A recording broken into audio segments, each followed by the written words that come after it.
Alright, YouTubers, start with the randomness. Making fire starters out of egg crates and these cups that oatmeal comes in. Put sawdust in them and then add melted wax.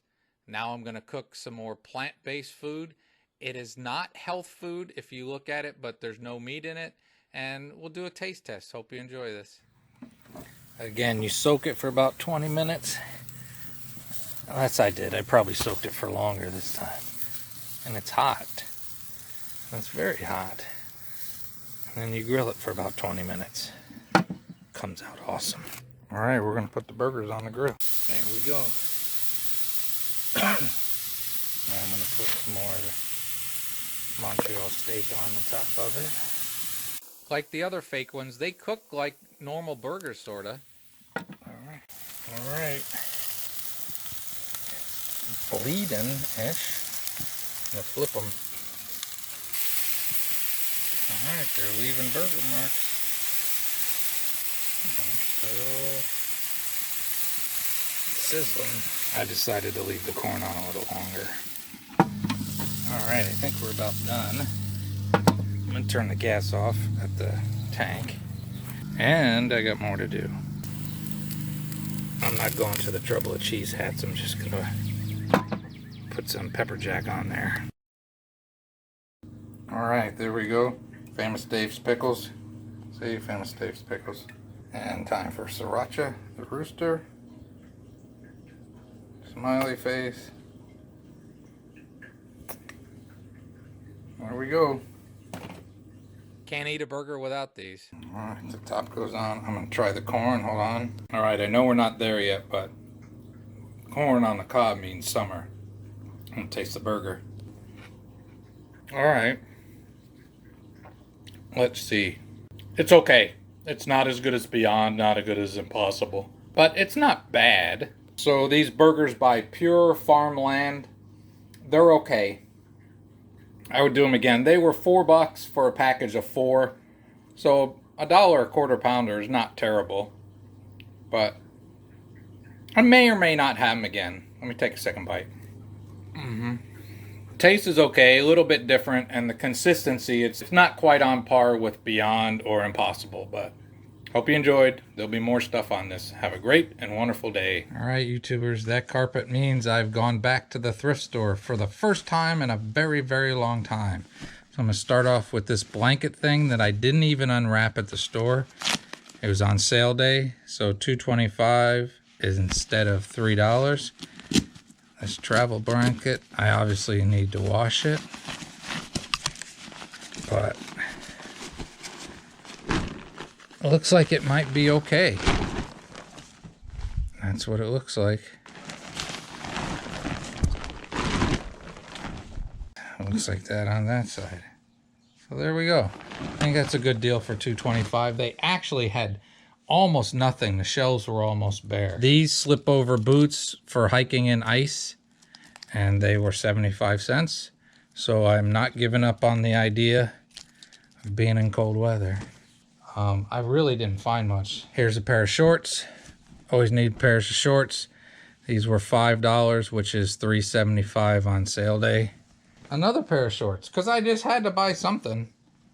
There's another pair of shorts. These were $3, which is also $2.25. So I went to the thrift store, Valley Thrift, again in Dayton, Ohio. There's 3 locations. Usually they are fantastic, but they didn't have much. I'm always looking for that little random RV gadget, but didn't happen on this trip. I don't know when I'm going to go again because it's travel time season, but I hope you enjoyed, and I'm adding more to this video. Here's a really, really quick little bit of cats. Vinny, you were doing good. Don't mess with her. You were going to bite her. He was going to bite Shakik.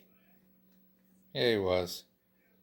This is what feeding time at the zoo can look like. And I took Vinny back to the vet. I was wrong. He's not going into remission, but he's stable. Got them to print up his medical records, so when I go on my next trip, if I need to stop somewhere, I have all his information. And there's just a cat laying on the floor looking like a mop. All right, YouTubers, that's my grill. And that is super clean degreaser.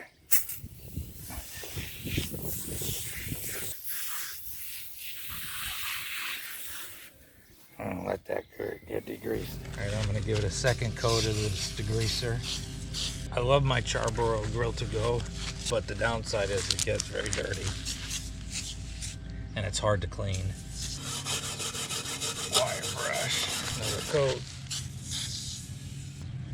I'm gonna take this tool that comes with it.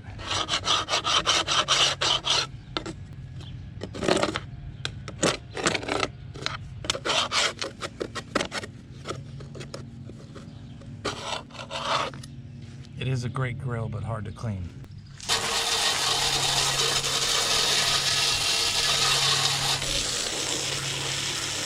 All right, it's a lot better. Not perfect, but it's better. YouTubers, here's how you make a short queen bed in a Class B van. It's not always easy. I admit my favorite part is having a real bed. Now we go outside.